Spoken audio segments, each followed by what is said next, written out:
இங்க துண்டக்கான துணியக்கான ஓடிக்கிறீங்க. விளக்கு ஏற்றுவதற்காக பெண்கள் வந்த காலம் போச்சு. இன்னைக்கு வீட்டுக்கு குழப்பத்தை உருவாக்கிட்டாங்க. இது எங்கேயும் இல்லை, எல்லா வீட்லையும். 2 மண்டையை பார்த்தாலே தெரியும்.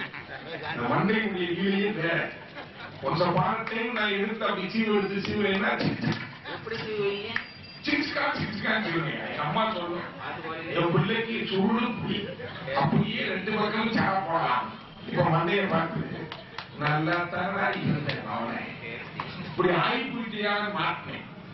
சரி வந்தார்களே, வந்தவர்கள் சொன்னியமா குத்துவிளக்கு ஏத்து சாயங்காலத்துக்கு மேல. அதுக்கெல்லாம் எனக்கு நேரம் இல்லை. இருக்கிற டிவியை பார்ப்பாங்க. குத்துவிளக்கு முடிஞ்சா நீங்க ஏற்றி கும்பிடுங்க. கும்பிட்டு இருக்கோம்.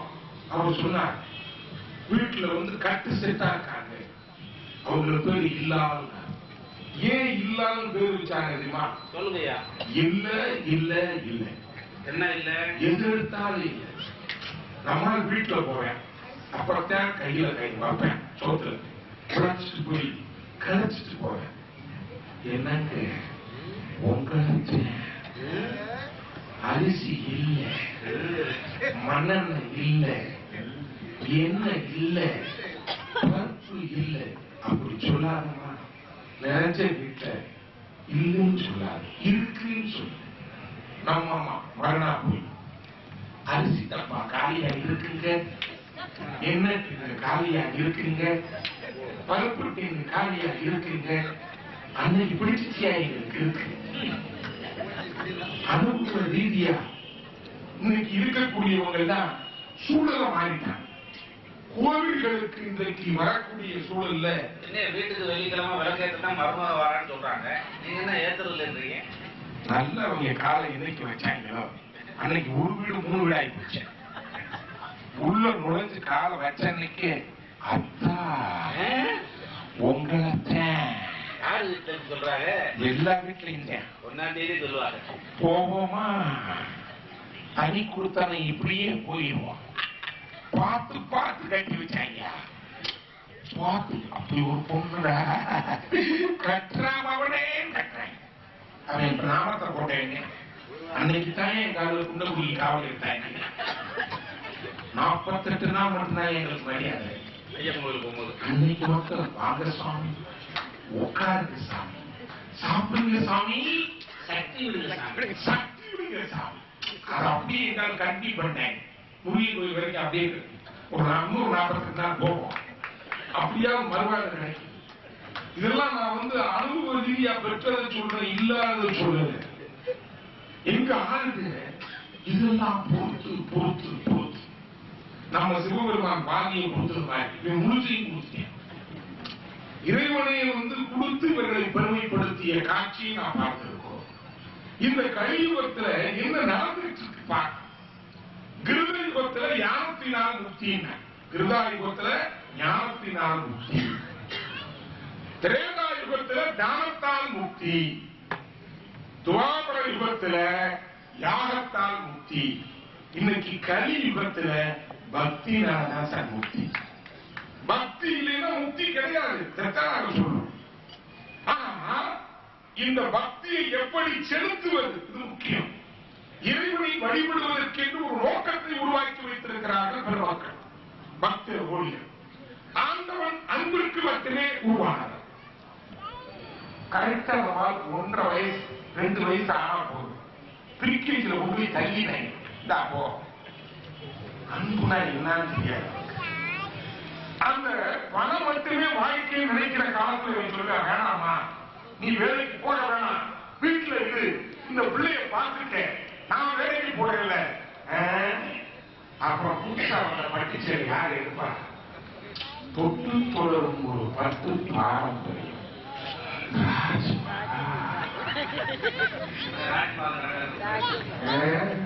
கோயிலுக்குள்ள நிறைஞ்ச ஒரு காலத்துல கடவுளை மட்டுமே நினைக்கக்கூடிய காலம் போய் அந்த கட்டிட்டு வந்து சேவை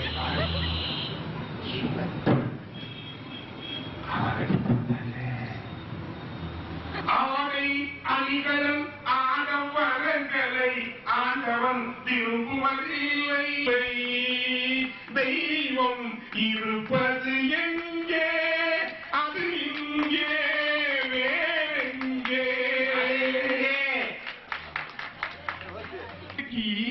பெண்களை வைத்துதான் நம்முடைய நிலைகள் என்பதை நாம் ஏற்றுக்கொள்கிறோம். மண்ணில் இருக்கக்கூடிய சூழ்நிலையை மாற்றிக் கொண்டிருக்கிறார். இந்த சூழ்நிலையை மாற்றுறதுனால எங்களுக்கு ஒரு புதிய கண்டுபிடிப்பு கண்டுபிடிச்சிருக்கேன். சோப்புலே எங்களுக்கு வித்தியாசம் தெரியும். ஆமா, எங்களுக்கு ஒரு சோப்பு கண்டுபிடிச்சிருக்காங்க. ஆம்பளைகளுக்கு லைபாய் இருக்கும் இடம், ஆரோக்கியம் இருக்கும் இடம் லைபாய். அவரை வந்து அப்படி எடுத்து என் கால் மட்டும் போட்டுருக்கேன். எங்க உட்காந்து பாத்ரூம்ல உட்காந்து இன்னும் ஒரு சோப்பு போடுறார்.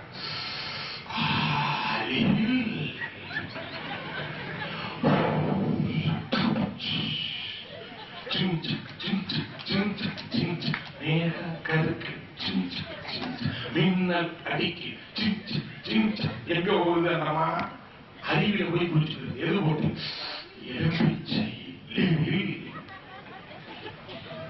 யாருக்கு? இவருக்கு ஒரு 93 சோப்பு கண்டுபிடிச்சேன், 93 பவுடர் கண்டுபிடிச்சேன். இதை பூரா போடாம போட்டு காணா போய் ஒரு காலத்துல மஞ்சளை மட்டும் போட்டு நம்மால் பொட்டு மட்டும் வச்சு அந்த சாதாரண அந்த பருத்தி புடவையை கட்டிட்டு நடந்து வந்துட்டா சொக்கு அப்படின்னு மாற்றுவேன். மகாலட்சுமியே வந்துச்சுடா அப்படின்னு கும்பிட்ட காலம் போய் இன்னைக்கு எங்கயா ஒரு நைட்டில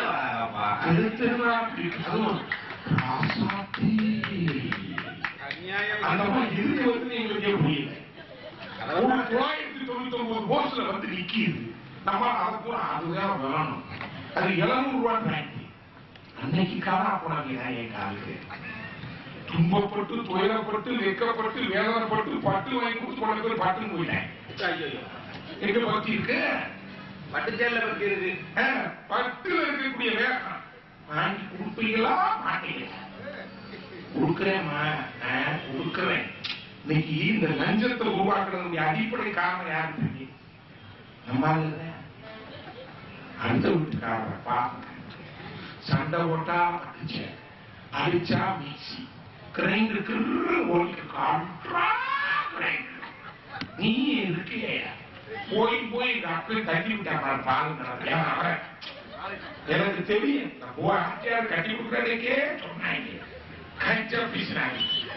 ஆட்சியார் நமக்கு மரியாதை பாருங்க. மொத்தத்துக்கு 50 பேர் நான் வாங்கினது பூரா கொண்டு வந்து கொடுத்துட்டு ஒரு 10 ரூபா கொடுமாட்டேன். போதும் போதும் வாங்க, அவங்களுக்கு பஸ்ஸுக்கு போறாங்க வாங்க. ஆனா இந்த சூழலை எல்லாம் மாற வேண்டும் என்பதற்காக திருக்கோவில்கள் அனைத்திலுமே இன்று கும்பாபிஷேகம். இறைவனை நாம் ஒரு சேர மனதை நினைத்து காண வேண்டும் என்பதற்காக திரும்பிய இடமெல்லாம் இன்றைக்கு இறைவனுடைய தரிசனங்கள். மக்கள் மனதிலே இருக்கக்கூடிய ஆச்சரியங்களை மாச்சரியங்களை மாற்ற வேண்டும் என்பதற்காக குறிப்பாக பெண்கள் மனதில் விளையக்கூடிய அந்த ஆசாபாசம் எதை பார்த்தா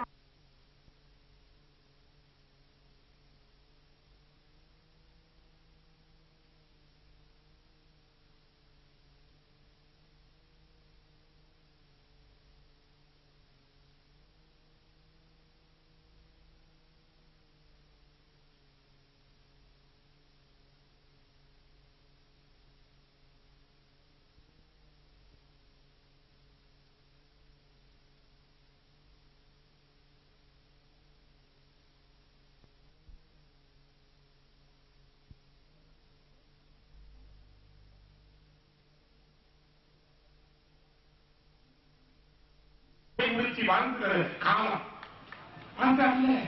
இதுக்கப்புறம் எங்களுடைய ஆன்மீக பெருமக்களாக பிறந்த ஆண்கள் எந்த காலத்திலும் சோழை குணங்கள் கிடையாது. யாராக இருந்தால் வேற ஊர்த்தா கண்ணப்பனா ஒரு வேடுவ குலத்திலே பிறந்தார். இந்த கண்ணப்பனுக்கு எதுவும் தெரியாது. இறைவன் கொண்ட பக்தி மட்டுமே தெரியும். இந்த பக்திக்கு முன்னாடி எல்லாம் உருகி போங்க. சிவனே அவருடைய பக்தியை நினைச்சு கண்ணப்பனுடைய பெருமையை காட்ட வருவதற்காக தினந்தோறும் பூஜித்து பூஜித்து வழிபட்டு வந்த அந்த இறைவனை அர்ச்சிக்கக்கூடிய அந்த அர்ச்சகர் காலையில நம்ம கும்பிட்டு போறோம். மாலையில பார்த்தா என்னென்னமோ இருக்கு, இன்னும் தவறானது இருக்கு. இறைவனுக்கு படைக்காத உணவு எல்லாம் இருக்கிறது. இது என்ன நிலை? இறைவா, இந்த தவறுக்கு யார் காரணம் கேட்டான். ஆனா அவனுக்கு கண்ணப்பனுக்கு என்ன அன்பு தெரியுமா? கடவுள் சாப்பிட்டு மாட்டாரு, எப்ப சாப்பிட்டாலும் தெரியாது, அவரை சாப்பிட பசியோட இருப்பாரு. அப்படி ஆண்களே ஆண்களே ஆண்களே கூறி வாழ்த்தி வழங்கி நன்றி, வணக்கம். அன்பர்களே, பெரியோர்களே, தாய்மார்களே, பட்டிமன்றத்துடைய ஒரு சுற்று முடிந்தது. இரண்டாவது சுற்று வைத்திருக்க வேண்டும். காலத்தின் அருமை கருதி தீர்ப்புரைக்கு வரலாம் என்று நினைக்கிறேன். ஏன்னா நமது கோயிலுடைய மரபு 9 மணி 9:15 முடிச்சிருக்கோம். மணி 9 ஆயிடுச்சு. 10 நிமிஷத்துல என்னுடைய தீர்ப்புரை முடிந்துவிடும். ஒரு முழு பட்டிமன்றத்தை கேட்ட அந்த உணர்வோடு செல்லுங்கள். 10 நிமிஷம் பூர்ணா ஒரு 1/4 மணி நேரம், அதுக்கு மேல போனா ஒரு 5-20 நிமிஷம், அதுக்கு மேல போனா 1/2 மணி நேரம் கேட்ட வேணும். ரொம்ப அற்புதமா 2 அணியும் வாதாடி இருக்காங்க, ரொம்ப அற்புதமா பேசியிருக்காங்க. திருப்பி இப்படி சொல்லிட்டா நல்லா இருக்கும். பக்தி நெறிகளை மிகவும் சிறந்து விளங்குவர்கள் ஆண்களும் தான் பெண்களும் தான். நன்றி, வணக்கம் அப்படின்னு நான் சொன்னேன்னு வச்சுங்க, தலைவர் உட்கார்ந்துருக்காரு. போய் புலவு சங்கிலிங்க மூலம் பேசினேன் அப்படின்னு அவர் என்ன நினைச்சுவார். அவர் வந்தா பரவாயில்ல, அவர் இருக்காரு நம்ம ஐயா நாஞ்சி கிருஷ்ணகிரி, நீ எனக்கு ஆரம்பிக்க போகும்போதே தெரியும். 2ல 1 சொல்லியா? இவங்க சொல்வதும் சரிதான், இவங்க சொல்வதும் சரிதான், சரிதான் அப்படின்னு நீ வந்துருவீங்க. தெனாலிராமனை நீதிபதி உட்கார வச்சாங்க. அவர் பெரிய அறிஞன் தெனாலிராமன், விக்கட கவி. இந்த பக்கம் எந்திரிச்சு வைக்கல, அப்படியே 1 நேரம் பேசினார். எஸ் யூ ஆர் கரெக்ட் அப்படின்னா. இந்த பக்கம் எந்திரிச்சு வைக்கல 1 நேரம் பேசினார். Yes you are correct. கூட்டத்தில் இருக்கிற கோபம், அது எப்படி 2 கரெக்டா இருக்கும்?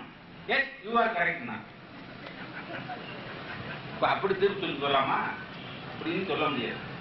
ஏன்னா ஒரு அற்புதமான தலைப்பு, அவர் ஆராய்ச்சிக்குரிய தலைப்புனர்.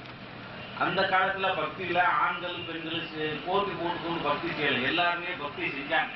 இன்னைக்கு நம்ம ஏன் இப்படி தலைப்பை எடுத்துக்கிட்டோம்னா, இன்னைக்கு எப்படி இருக்காங்க, எப்படி இருக்கணும், அதுக்காகத்தான் இப்படி ஒரு தலைப்பை எடுத்துக்கிட்டோம். பக்தியினால என்ன கிடைக்கும்? மூல வேலை செய்யும், நிச்சயம் செய்யும், கல்வி வளரும், பல காரியம் கையூறும், அல்லல் ஒளியும், வல்லமை தோன்றும், சந்ததி வாழும், பல செல்வங்கள் வந்து மகிழ்ச்சி விளைத்திடும் பக்தியினாலே, தெய்வ பக்தியினாலே என்று மகாகவி பாரதி அற்புதமாக அறிவித்தார். இது மட்டும் மனிதனை மனிதனாக்குவது பக்தி, மனிதனை மாண்புடையவனாக்குவது பக்தி, மனிதனை தெய்வ நிலைக்கு உயர்த்துவது பக்தி என்றெல்லாம் சொல்லி வைத்திருக்கிறார். அதெல்லாம் இறைவனை எப்படி பிடிக்கலாம்? பக்தி என்னும் வலையில் அகப்படுவோம் காண்க. இறங்கி நான் ஒரு பட்டிமன்ற ஒரு ஊர்ல பேசுறோம். இறங்கி முடிஞ்சோடனே ஒரு ஆள் ஊர் வந்து கை கொடுக்குறேன். சார் நீங்க பேசுறதுல ஒரு இடம் ரொம்ப சூப்பர் சார். நான் சொன்னேன், அப்படியா, அது என்ன இடம் சொல்லுங்க, நாளைக்கு அடுத்த மாதிரி செல்வராய கோயில் பட்டிமன்றம் இருக்கு, அங்க போய் சொல்லி நல்லது வாங்கணும்னு. அப்ப சொன்னாரு, வேற ஒண்ணும் இல்ல, இத்துடன் முடித்துக் கொள்கிறேன்னு சொன்னீங்க. அந்த வார்த்தை ரொம்ப சூப்பர். அது ஆரம்பிச்சோடனே சொல்லியிருந்தீங்கன்னா இன்னும் நல்லா இருக்கும். அவருடைய இது இவருதான் ஜக்கம்பட்டின்னு ஒரு ஆண்டு பக்கத்துல, அது ஊருக்கு அவுட்ல ஒரு கோயில். ஐயா அப்படியே பயங்கரமா நான் பேசிட்டு இருக்கேன். மங்கையர்கரசியார் திலகவதியார் ஆன்மீக சொற்பொழிவு பேசிட்டு இருக்கேன். அந்த நிகழ்ச்சி ஆரம்பிக்க வேண்டியது 7 மணிக்கு கார்த்திகை மண்டலத்துல இருந்து ஆரம்பிக்கணும். அன்னைக்கு மழை வந்தனால கொஞ்சம் லேட்டா ஆரம்பிச்சாங்க. 10:30 மணி. 10:30 மணிக்கு ஆரம்பிச்சு நான் ராத்திரி 2 மணி நேரம் பேசிட்டு இருக்கேன். 12 ஆயிடுச்சு. ஒரு ஆள் எந்திரிக்கல, அப்படியே மெய் மறந்து என் பேச்சை கேட்டுட்டு இருக்காங்க. 2 மணி நேரம் பேசிட்டு இப்ப எனக்கு சந்தேகம் ஆகி போச்சு. அவங்கள பார்த்து கேட்கிறேன், ஏங்க என் பேச்சு ரொம்ப நல்லா இருக்கா, இப்படி ஆடாம அசையாம உட்காந்து கேட்டுருக்கீங்களேன்னு. ஒருத்தர் எந்திரிச்சாரு, தம்பி நாங்க உங்க பேச்சை கேட்கறதுக்கு உட்காந்துருக்கோம் நினைச்சீங்க, இந்த 200 பேர் இந்த மண்டலத்துல படுத்து தூங்குறாங்க, சீக்கிரம் பேசி போறேன். அதுல ஒருத்தர் எந்திரிச்சு, தம்பி நீங்க உட்காந்துருக்க இடம் தலை வச்சாதான் எனக்கு தூக்கம் வரும், மாறி படுத்தா தூக்கம் வராது. இதெல்லாம் ஏகப்பட்ட அனுபவம்லாம் எங்களுக்கு ரொம்ப கிடைச்சிருக்கு. ஆனா இந்த அணிகள் ரொம்ப அற்புதமா வாதாடி இருக்காங்க. அதாவது வீட்டையும் நாங்க பதிபக்தி எடுத்துக்கிட்டாங்க. ஏன்னா இன்னைக்கு எப்படி இருக்குன்னா, நான் அப்பயே சொன்னேன், வெள்ளிக்கிழமைனா விளக்கு ஏற்றணும். இப்ப கொஞ்சம் மாறிடுச்சு. முந்தி சென்னை தொலைக்காட்சி மட்டும் தான் காட்டிட்டு இருந்தாங்க ஒளியும் ஒளியும். வெள்ளிக்கிழமைன்னா நம்ம கோயிலுக்கு வேகமாக முடிச்சு கரெக்டா வீட்டுக்கு போய் லைட் அமைத்து உட்காந்துருவாங்க கதவை பூச்சி. வெள்ளிக்கிழமை விளக்கு ஏற்றணும், லைட் எரியணும். இது லைட் அமைத்து கதவை அழ ஒளி ஒளி போடும். ஒரு நாள் ஒரு வீட்டு வாசப்புள்ள அந்த அம்மா புருஷனை விட்டு அடி நொறுக்கிட்டாங்க, செம்ம அடி. இந்த அம்மாவுக்கு தெரியும், உள்ள சினிமா பார்த்துட்டு இருக்க அம்மாவுக்கு தெரியும் வெளியே யாரையோ ஒருத்தனை போட்டு அடிக்கிறாங்க. எந்திரிச்சு வரவே இல்லையே. படம் முடிஞ்ச பிறகு எந்திரிச்சு வந்து பார்த்துருக்கு, அட பேக்காரத்து மனுஷா உன்னக்கே போட்டு அடிச்சுட்டாங்களா. நல்ல வேலை இப்ப பார்த்தேன், அப்பா பார்த்துருந்தா படம் பார்க்கறது இருக்குது. இப்படி ஒரு மோசமான நிலைக்கு இன்னும் கொஞ்சம் பேர் வந்துட்டாங்கன்னு ரொம்ப அற்புதமா ஐயா சிறுதொண்டருடைய வரலாற்றை சொன்னார். இவர் என்ன அவர் கிடைச்சவர, அவரு கண்ணப்புற அப்படியே பிரிந்து வச்சு வாழால் மகவறிந்து ஊட்ட வல்லே நல்லே மாறு சொன்ன சூறால் இளமை துறக்க வல்லே நல்லே நாளாரில் கண்ணிழந்து அப்ப வல்லே நல்லேன் இனி நான் சென்று ஆளாவது எப்படியோ திருக்காலத்தை அப்பருக்கே என்று அந்த செயற்கரிய செயல் செய்தவர்ல 2 பேரும் எடுத்துக்கிட்டார். அங்கிட்டு வந்தவர் இளங்கோ சுத்தமே இல்லையே. நண்பர்களே, அது வரலாறு சரித்திரம், சென்ற நூற்றாண்டில் நடந்தது.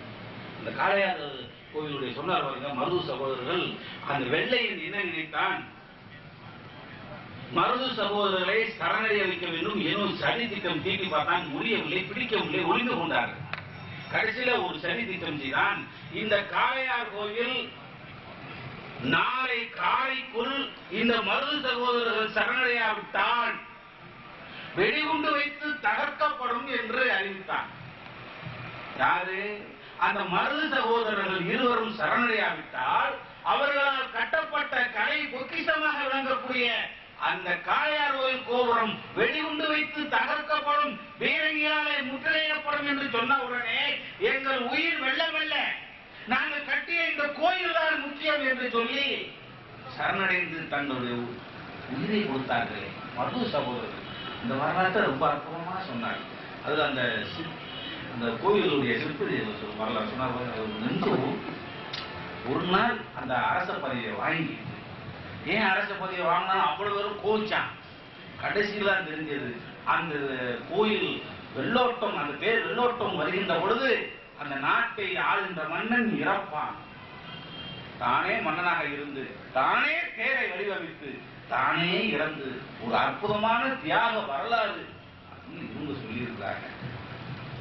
சம்பந்தர் சொன்னாங்க, மங்கையர் கரசியர் சம்பந்தர் அங்கிருந்து வர வைத்து இந்த கூன் பாண்டியனை நின்ற சீர் நெடுமாறனாக மாற்றிய பெருமை மங்கையர் கரசியாரை சார்ந்த நண்பர்களே. நாம் இங்கு திருநீர் பூசுவதற்கு காரணம் மங்கையர் கரசியார் ஞான சம்பந்தரும் காரணம். அங்கே பல்லவ நாட்டிலே திருநீர் பூசுவதற்கு யார் காரணம்? அண்ணன் சொன்னார், திலகவதியாரும் திருநாவுக்கரசரும் காரணம். திருநாவுக்கரசர் சமயம் மாறி போயிட்டார். போய் நம்ம அழுகு, திருவதிகை கோயில போய் அழுகு, என் தம்பி எனக்கே மதத்திற்கே திரும்ப வர வேண்டும் என்று பலமுறை விண்ணப்பம் செய்யும். சிவபெருமான் சொல்றார், சூளை கொடுத்து தடுத்தாண்டு கொள்வோம். சும்மா சாதாரண சூளை வயிற்று வழியை கொடுத்து அந்த நாவுக்கரசரை சைவ சமயத்திற்கு மாற்று ஒரு அற்புதம் நடந்ததுன்னு எல்லாம் சொன்னாங்க. நான் சொன்னதை திருப்பி சொல்லிட்டு இருந்தேன். கண்ணப்பர் ஐயா சொன்னார், மான் நதி நன்னீர் தூய வாயினில் கொண்டு கொய்த தூணரும் பள்ளி தாமம் குஞ்சு மேல் துதைந்து கொண்டார். இதை காட்டிலும் ஒரு வரலாறு, ஒரு சிறப்பு யாருக்கும் கிடைக்காதுங்க. கண்ணப்பருக்கு கிடைத்த சிறப்பு போல யாருக்கும் கிடைக்காது. ஏன்னா சிவபெருமான் சொல்றாரு, சிவகோச்சரியாருடைய கனவுல போய் சொல்றாரு, ஏன் அந்த கண்ணப்பனை ஏகாக நினைத்தாரே அவன் எப்படிப்பட்டவன்? யாரு சத்தியம் கொடுக்கிறான்? சிவபெருமான் கொடுக்கிறார். அவனுடைய வடிவெல்லாம் நம்மக்கள் அன்பென்றும், அவனுடைய அறிவெல்லாம் நம்மை அறியும் அறிவென்றும், அவனுடைய செயல் எல்லாம் நமக்கு இனியவாம் என்றும், அவனுடைய நிலை இவ்வாறு அறிவி என்று அறிவிக்கிறார். கனவுல போய் என்ன செஞ்சிருக்கிறான்?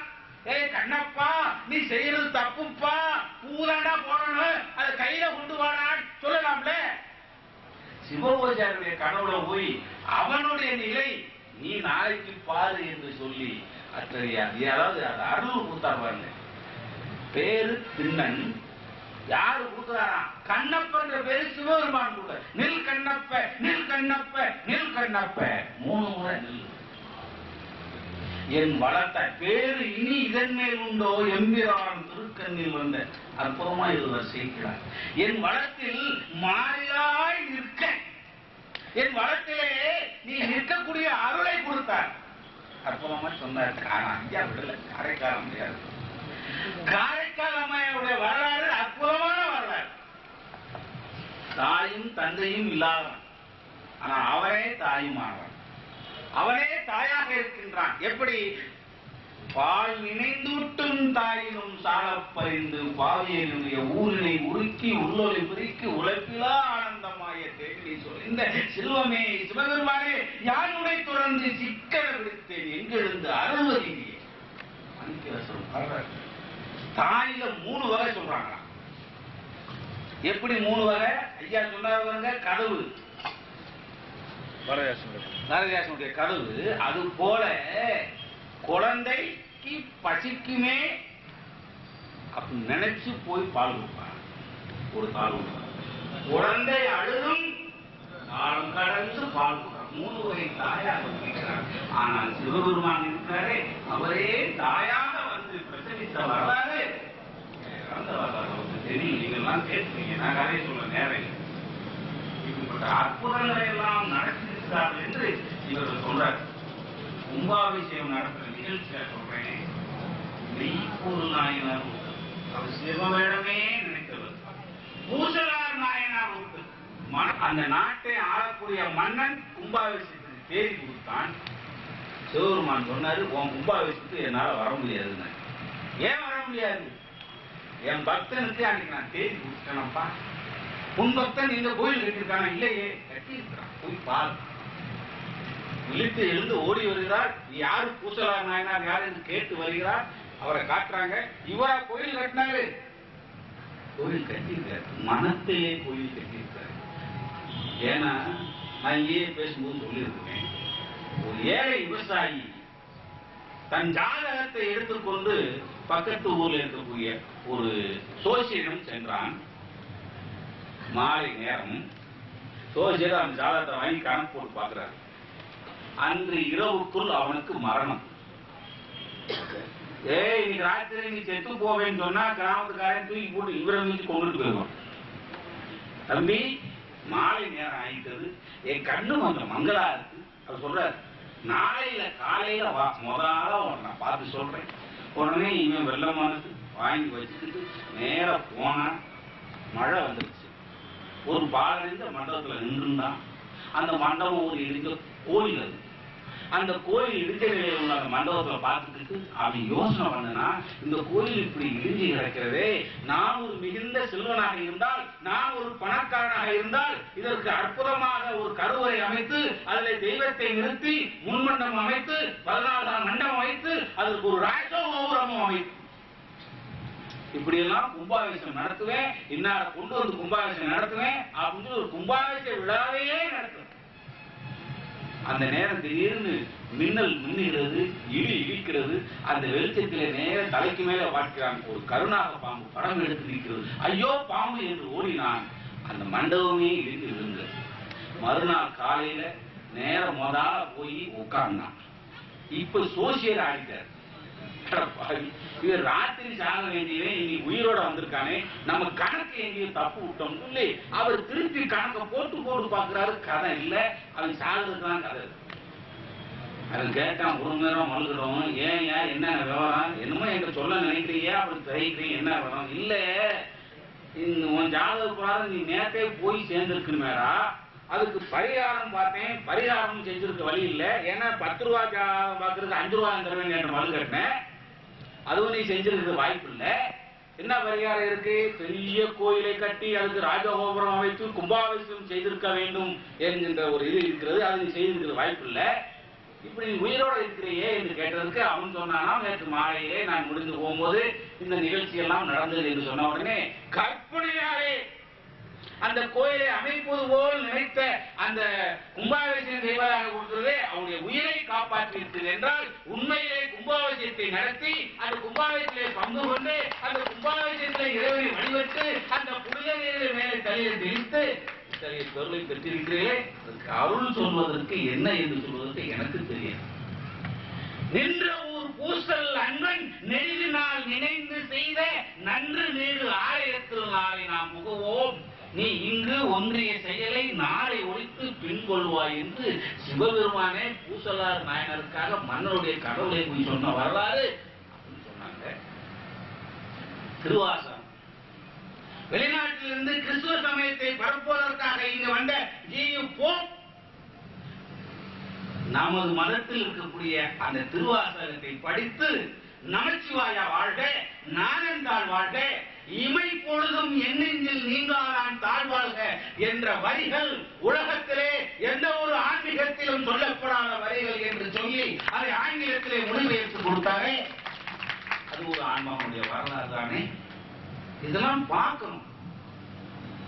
ஆன்மாவுடைய வரலாறு கொஞ்ச நாளைக்கு முன்னாள் ஐயா சொன்னார், ஞான விருந்தப்பா, நல்ல மருந்தப்பா, மோனம் தரும் இப்பா, முத்தமிழ்ப்பா, ஆனந்தமான பெருஞ்சோதி அப்பா, மகிழும்பா வானம் என வந்த அருட்பா அருளிய அன்பெனும் விடியில் அகப்படும் மழையே என்று பாடிய வாடிய பயிரை கண்ட போதெல்லாம் வாடினேன் என்று பாடிய வள்ளலார் வாழ்ந்த நாடுதானே, அது ஆண்மகன் தானே என்று அற்புதமாக பேசியிருக்கிறார்கள்.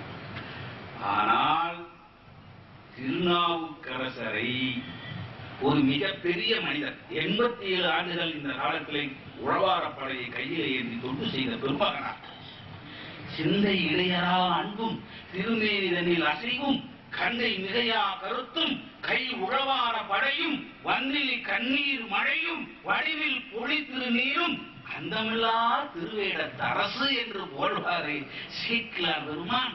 அந்த சீக்கிலார் பெருமானை போற்றக்கூடிய நாவுக்கரசரை மதத்திற்கு கொண்டு வந்தாரே. என்ன கேட்டார் அந்த அம்மா திலகவதியார்?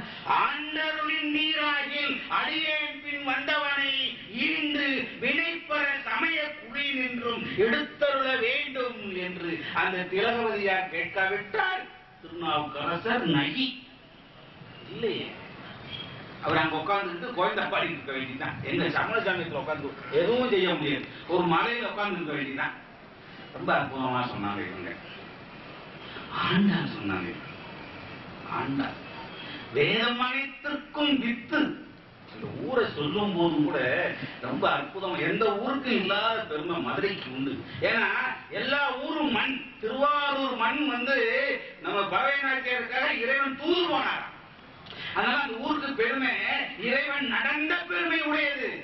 ஆனால் மதுரைக்கு மண் இறைவன் மதித்து சுமந்த மண். கண் சுமந்த நெற்றி கடவுள் கலைமதுரை மண் சுமந்து கூலி கொண்டு அக்கோவால் நொத்தொன்று புன் சுமந்த பொன்னேனி பாடுங்கான் அம்மானாய்.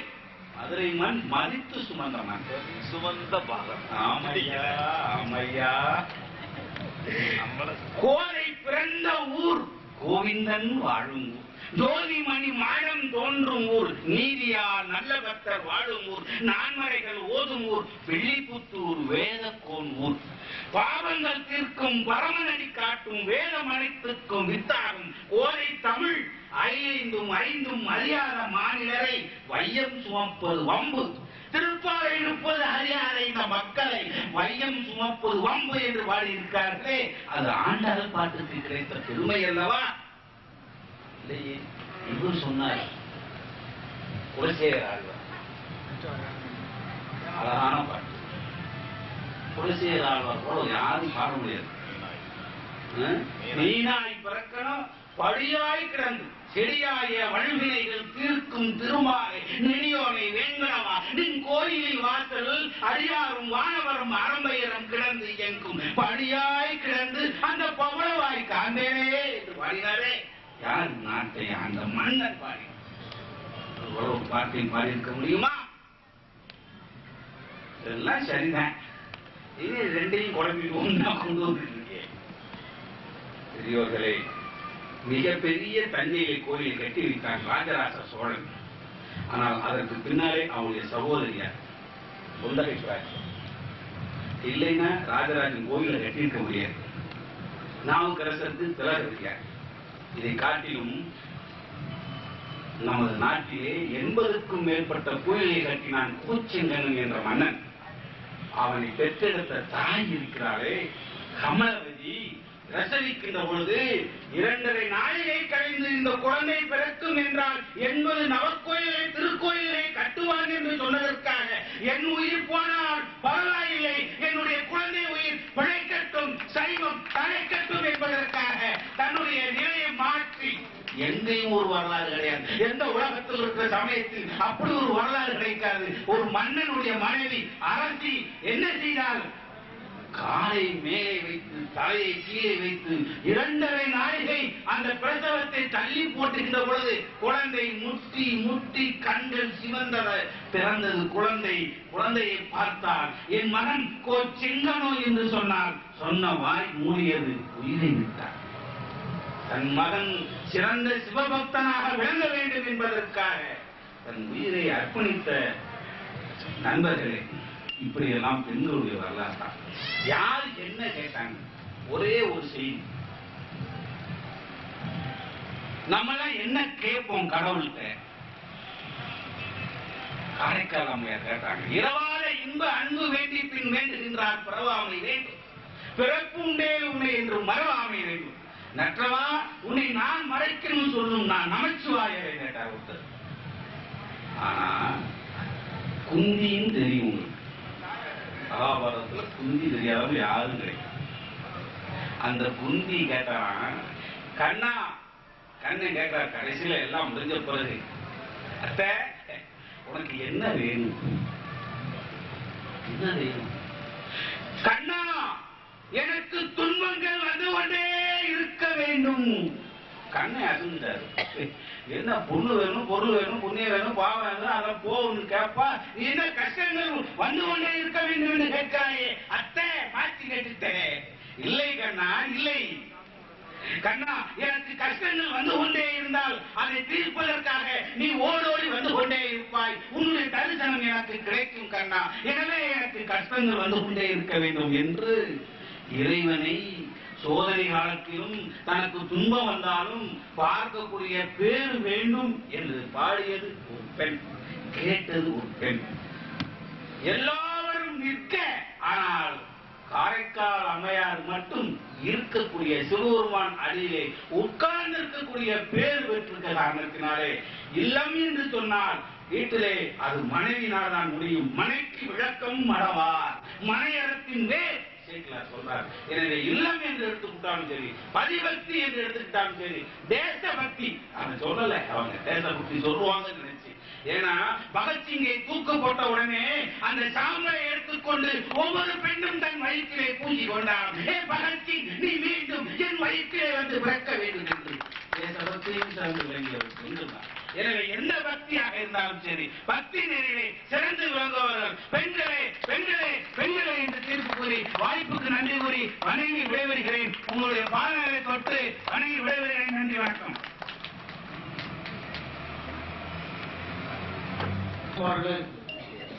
இந்த பட்டிமன்றத்தை மிகவும் சீரும் சிறப்பாக நடத்தி கொடுத்த அத்துணை புலவர்களுக்கும் இதுதான் பொறுமை காத்து இந்த விழாவினை சிறப்பி தந்த அத்தனை பக்தர்களுடைய பெருமக்களுக்கும் ஆலயத்தின் சார்பாக எங்களுடைய பணிவான நன்றிகளை தெரிவித்துக் கொள்கிறோம். நன்றி, வணக்கம்.